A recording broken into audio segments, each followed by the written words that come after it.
What is going on, guys? Max Settings here, and welcome back to another review. In today's review, we are going to be taking a look at the ZMF Ori. These were sent out by a viewer for me to take a look at, so a big shout out to him for letting me borrow these for a few weeks. So anyway, the Ori here is a Fostex T50RP mod. This one is a Mark II, not the newer T50RP Mark III that most of the T50 mods you see around today are. And I believe if you buy one of these today, they are still a Mark II. I don't see anything that suggests that they have swapped to Mark III for the ZMF Ori here. But this is, I believe, the most expensive T50 mod on the market currently. Maybe the most expensive one ever. I'm not sure what some of the Mr. Speakers ones went for back in the day, but the Ori here is about $800 for one of these. So very expensive for a mod to a headphone that costs about $160 new. So this particular one is finished in zebra wood with some blacked out hardware and a few other things that we'll go over here in just a second when we get into the build. So then as for specs, we usually start things off with the basic specs. ZMF doesn't really list any specs for these headphones. So the only thing I can really tell you is the impedance is 50 ohms because it's a T50 driver and they have a 50 ohm impedance, but nothing listed for sensitivity, frequency response, weight, any of that sort of thing. I'm gonna guess these are 400 to 500 grams just from this weight feeling and feeling like roughly what other headphones I know weigh. So that's gonna be my guess on weight, but I might be totally off on that. So nothing really on specs with these. And then as for included accessories, you get the ZMF Seahorse case here. It's just a Pelican case with the owner card inside. So these are always nice. I always like Pelican cases with headphones. And then you also get the stock ZMF cable, which is a very unremarkable, very cheap feeling flat ribbon cable that I showed off when we reviewed the ZMF Tour. So the same stock cable will come with the Ori. So you can either get one of ZMF's nicer cables, or once again, you can pick up a cable from Koy Cables here. This is a review sample he sent out. I mentioned this in the review of the Auto LCD4. Same cable that I showed in that video, just a 4-strand braid, very flexible, very nice. Nutrix XLR, Reen connectors, via blue split. All that good stuff, and you can option these up with nicer stuff like Edolic connectors and any of that kind of stuff. So if you want a better cable for your Ori and don't want to pay $200-300 for a ZMF cable, definitely check out Koy Cables. I really like his cables, and once again, big shout out to sending this one out for me to take a look at. But anyway, now let's get on into the build of the Ori. So the Ori is built mostly like a T50 because the top half and the headband is still just the T50 Mark II. Now, real quick of note, this strap is not stock. This is not a ZMF strap. This is a lob strap, which is sold by some guy on eBay, I believe from the UK, who makes these, and you can buy them for a bunch of different headphones. This particular one is for a T50. These by default come with a ZMF pilot pad, which is like a padded piece of leather that just wraps around the headband. And I'm not 100% sure how comfortable that is. I've never actually used a pilot pad on anything. But this lob strap is actually fantastic. It looks really dumb. It's got, and it results in all these, cords or whatever wrapped around the metal here, and it flops around. It's too big for the headband. But for comfort, it's actually fantastic, as we'll talk about when we get into the comfort section. But anyway, all headband stuff, standard T50 Mark II, the rubber headband that says Fostex with the metal rods, and these have been painted. They almost look purple, actually, in the light. It's supposed to be black, I believe, but almost like a really dark purpley blue color. Which looks really nice. So just painted metal rods with the same little plastic thing. It's here. And then the cups is where these are really going to differ from a T50. So these are custom made wood cups. These are in zebra wood, and a little ZMF logo in metal put right there into the wood, which looks really nice. And I believe you can choose the color of that, and there's a couple different wood options for these. I'm not sure if the zebra's made anymore. I don't think it is, because this is quite an old pair. But just some vent holes cut out in the wood. which makes these 80% closed, 20% open. So these are a semi-open headphone. And then ZMF pads, I believe these are just the Ori pads. I don't think these have been changed for anything else. And I think these are lambskin, either lambskin or cow leather. I'm not 100% sure what pads these are.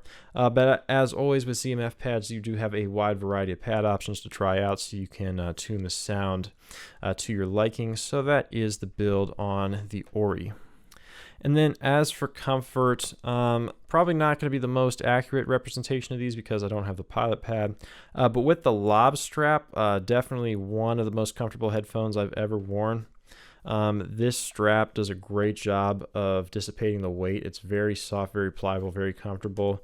Not too much clamp on these. They have enough clamp to really stay on your head, but not overly clampy. And then big, thick, soft ZMF pads that are very nice, much thicker than the ones that are on the ZMF dynamic headphones. The planar ones get some thicker pads. These are much more akin to like an Odyssey pad, but they feel even softer with even nicer leather. So that is really nice. So comfort with this lob strap, very good and very, very comfortable. Like them a lot. So as for power requirements, these are a T50, but the Mark IIs, I believe, are easier to drive than the Mark IIIs are. Every T50 Mark II I've had or have used have seemed to take less power than the Mark IIIs. The Mark IIIs seem to be a lot more power hungry than the Mark IIs are. So these take a decent amount of power on the THX 789 fed balanced through the balanced out using this cable here. Sitting second gain at, I don't know, maybe around noon or so. So a decent amount of power, more than, let's say, more average stuff like a HD6XX or something, but not as much as, say, the Odyssey LCD4 or something like that. So I'm going to say these are moderately hard to drive, but you shouldn't have any problems with these out of like a Magni or an Atom or anything like that. So not too bad in the power department. So now on to the sound segment of the Ori. So keep in mind that there are going to be a lot of factors that will change the sound of your pair from this pair. So keep in mind that the description is going to be really only representative of this particular pair, and the frequency response is going to change a decent bit depending on things like your wood choice and your pad choice, because there are a lot of different pad options for these. So your pad choice is going to really affect the sound a lot. So this is going to be with the zebra wood and what I believe are lambskin or cowhide pads, one of the two. So starting off with the low end, as always, sub-bass extension is quite good.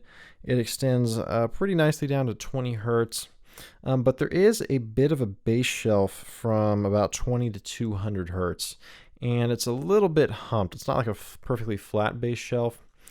So it's a little rolled off of about 5 dB at 20, but then kind of comes back up a little bit by the time you hit 100. So just kind of like just a little bit of a curved bass shelf. And then after that, it drops back down at around 300 hertz, so a little bit of a dip there. And then a little bit of shout in your lower mids from about 600 to 1K. You have a little bit of a shout of about 2 or 3 dB there.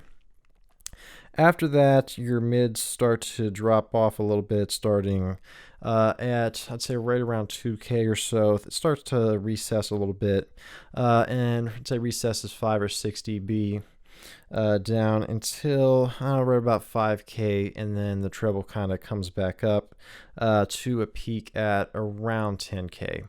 So these have, once again, kind of a W-shaped signature where it has like a little bit of an elevation in the bass, it kind of drops back off, a little bit of elevation in the lower mids, and then say your upper mids are a bit recessed, and then a treble peak. So a little bit W-shaped and definitely different from an Odyssey or a lot of other planars.